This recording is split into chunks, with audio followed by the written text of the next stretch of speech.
LPU ప్లేస్మెంట్ల రికార్డులు సృష్టిస్తోంది. Final year student 2.5 కోట్ల ప్యాకేజ్ పొందుతున్నారు. 1700 మందికి పైగా ఎల్పియు స్టూడెంట్స్ 10 లక్షల నుంచి 2.5 కోట్ల ప్యాకేజెస్ పొందారు. విద్యా విప్లవం ప్రారంభమైంది లవ్లీ ప్రొఫెషనల్ యూనివర్సిటీలో. అతను పచ్చి కామాంధుడు. పైగా అతనికి పచ్చపాటి అండదండలు మెండుగా ఉన్నాయి. తానేం చేసినా ఏమి కాదన్నా కావరంతో బరితెగించాడు. 10వ తరగతి చదివే బాలికను ప్రేమిస్తున్నానంటూ వెంటపడ్డాడు. మాయ మాటలు చెప్పి దగ్గరయ్యాడు. ఆ తర్వాత ఏం జరిగిందో మీరే చూడండి. కూటమి ప్రభుత్వంలో ఆంధ్రప్రదేశ్లో ఆడబిడ్డలకు రక్షణ లేకుండా పోయింది. ఊరికో మృగాడు, గల్లీకో కామాంధుడు కాచుకుని ఉన్నాడు. చిన్నారుల నుంచి వృద్ధుల దాకా ఎవరినీ వదలడం లేదు. ప్రేమ ముసుగులో ఏపీ వ్యాప్తంగా ప్రేమోన్మాదులు రెచ్చిపోతున్నారు. స్కూల్ విద్యార్థినుల నుంచి యూనివర్సిటీల వరకు ప్రేమ పేరుతో అమ్మాయిల వెంటపడుతున్నారు. అంగీకరించకుంటే అంతమొందించేందుకు సైతం వెనకాడటం లేదు.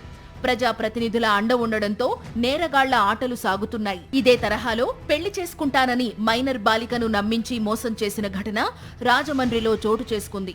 రాజమండ్రి రూరల్ హుకుంపేట ప్రాంతానికి చెందిన 10వ తరగతి చదువుతున్న బాలిక వెంటపడ్డాడు డెకరేషన్ వ్యాపారం చేసే సత్యదేవ్. ప్రేమ పేరుతో బాలికను ట్రాప్ చేశాడు.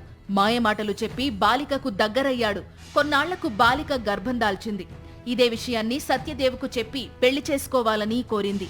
అయితే ఇక్కడే సత్యదేవ్ గేమ్ మొదలు పెట్టాడు. పెళ్లి అనగానే వెంటనే తిరస్కరించకుండా ముందు అబార్షన్ చేసుకోవాలని కండిషన్ పెట్టాడు. పెళ్లికి ముందే గర్భవతి అని చెబితే తన వాళ్ల వద్ద చెడ్డ పేరు వస్తుందని, తొలగించుకుంటే వివాహం చేసుకుంటానని చెప్పడంతో పాటు రాజమండ్రి రూరల్ ధవళేశ్వరంలో ఓ ప్రైవేట్ ఆస్పత్రిలో 6 నెలల గర్భంతో ఉన్న బాలికకు అబార్షన్ చేయించారు కుటుంబ సభ్యులు. ఇప్పటిదాకా సత్యదేవ్ చెప్పినట్టే బాలిక చేసింది. అబార్షన్ చేయించుకున్నాక ఇకనైనా పెళ్లి చేసుకోవాలని అడిగితే మరో డ్రామా మొదలు పెట్టాడు సత్యదేవ్. కులాలు వేరంటూ సత్యదేవ్ తప్పించుకుంటున్నాడని కన్నీటి పర్యంతమైంది బాధిత బాలిక. ప్రస్తుతం తాను మేజర్నని, తాను మైనర్గా ఉన్నప్పుడే సత్యదేవ్ తనను శారీరకంగా లొంగదీసుకున్నాడని చెబుతోంది. రీసెంట్గా లాస్ట్ ఇయర్ నాకు ప్రెగ్నెన్సీ రావడం జరిగింది. ప్రెగ్నెన్సీ వస్తే అబ్బాయికి ఫోన్ చేసి చెప్తే అబ్బాయి తీయించేసుకుంటే పెళ్లి చేసుకుంటాను నేను అని అన్నాడు. సరే అని చెప్పి అబ్బాయి మాటిని నేను తీయించేసుకున్నాను. ఆ అబ్బాయి హాస్పిటల్కి పంపించాడు.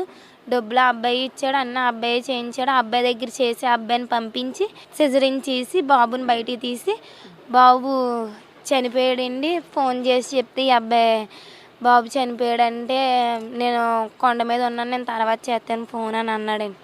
అంటే సరే అని చెప్పి పిల్లడు మాల్లో ఉన్నాడు కదా అని చెప్పి నేను 4 రోజుల తర్వాత ఫోన్ చేసి అడిగితే నువ్వు నాకు ఫోన్ చేయకు, నువ్వు అని అడిగినట్టుగా మాట్లాడాడండి. ఇదే విషయం మా ఇంట్లో వాళ్ళు చెప్తే మా ఇంట్లో వాళ్ళు వెళ్ళి అడగగా మీ కులం ఏంటి మా కులం ఏంటి అని చెప్పి కులం పేరెత్తి నన్ను చేసుకోను, మా ఇంట్లో వాళ్ళు నన్ను చంపేస్తారు, నేను పెళ్లి చేసుకోను అని చెప్పాడు. టీడీపీ ఎమ్మెల్యే గారు తాలూకా వాసిరెడ్డి బాబీ గారు ఉన్నారండి. వాళ్ళ అండ చూసుకుని నేనేం చేయలేనేమో అనుకుని నన్ను ఇలా చేశాడండి.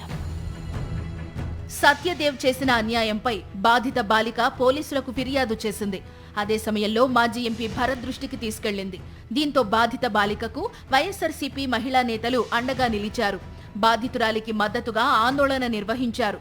బాలికకు అబార్షన్ చేసిన వైద్యునిపై, ఆస్పత్రిపై పోలీసులు చర్యలు తీసుకోవాలని డిమాండ్ చేశారు. మెయిన్ టీడీపీ గవర్నమెంట్, టీడీపీలో వర్క్ చేసే వాళ్ళందరూ కలిపి ఈ అమ్మాయిని బెదిరించి ఎంతో కొంత అదే సెటిల్మెంట్ పెట్టి ఒక 7 లక్షలు 8 లక్షలు ఇచ్చి తొలగించుకుందామని ఆలోచనలో ఉన్నారు. కానీ ఈ అమ్మాయి ఏంటంటే నాకు ఏమైనా సరే మ్యారేజ్ కావాలి, నా జీవితం అతనితోనే కానీ పాడైంది కాబట్టి నేను ఇంకొకళ్ళు చేసుకోలేను కాబట్టి నాకు ఆయనతోనే మ్యారేజ్ కావాలని ఈ అమ్మాయి పట్టుగా కోరింది. మా వైఎస్ఆర్సీపీ నుంచి మేము మాట్లాడేది, మా మహిళలందరూ కలిపి చేసేది ఈ అమ్మాయికి న్యాయం చేయాలి. ఈ అమ్మాయికి పక్కాగా ఏమైతే కోరుకుందో మ్యారేజ్ చేయాలండి.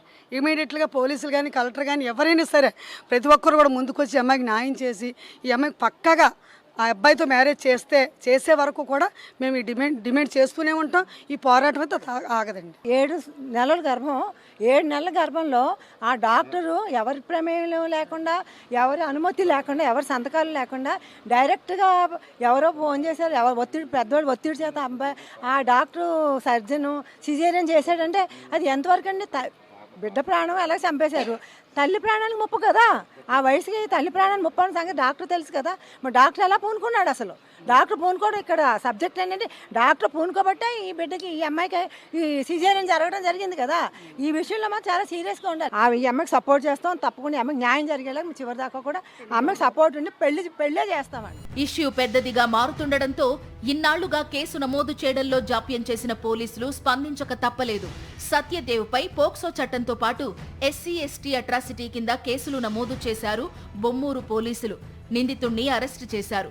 బాధిత బాలికకు వైద్య పరీక్షలు నిర్వహించారు.